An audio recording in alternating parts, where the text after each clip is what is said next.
Hello বন্ধুরা, welcome to my blog. আমার ব্লগে তোমাদেরকে সবাইকে স্বাগতম।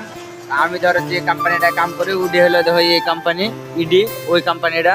আর ধরো আমি যে কোম্পানিতে বসে থাকি ওই ধরো ইডি হলো ইডি, একবারে পর পর সাইড লাগা, বুঝলে তো, পর পর একবারে। তো আমি তো ওই গাড়িটা বসে থাকি, ধরো আরো গাড়ি আছে উপরে কাম করছে, কোনো চিন্তা নাই, উপরে কাম করছে সব বেলা।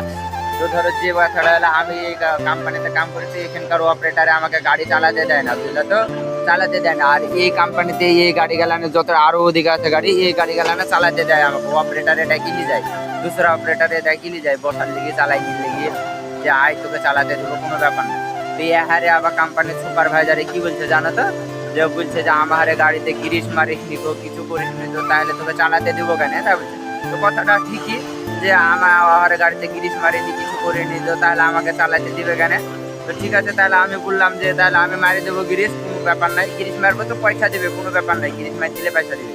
তো ঠিক আছে, তাহলে মারি দেবো, তাহলে চালাইনি শিখতে হলে তাহলে এটুকু করতে হবে। তো ধরে দেখো আমাকে গিরিশ গান আর বাকেট নিয়ে এসে দিয়ে দিল, তো বললো যে গাড়ি আসবে, তো গাড়ি আসলে পারে তুই গিরিশ মারি দিস। তো আমি বলছি তাহলে ঠিক আছে, তাহলে মারি দেবো, পয়সা পাবো, গিরিশ মারবো, পয়সা পাবো, পয়সা পেলি তো কাম, কাম করতে তো এসছে, কাম তো করতেই হবে, বুঝতে পারলাম কি বলো।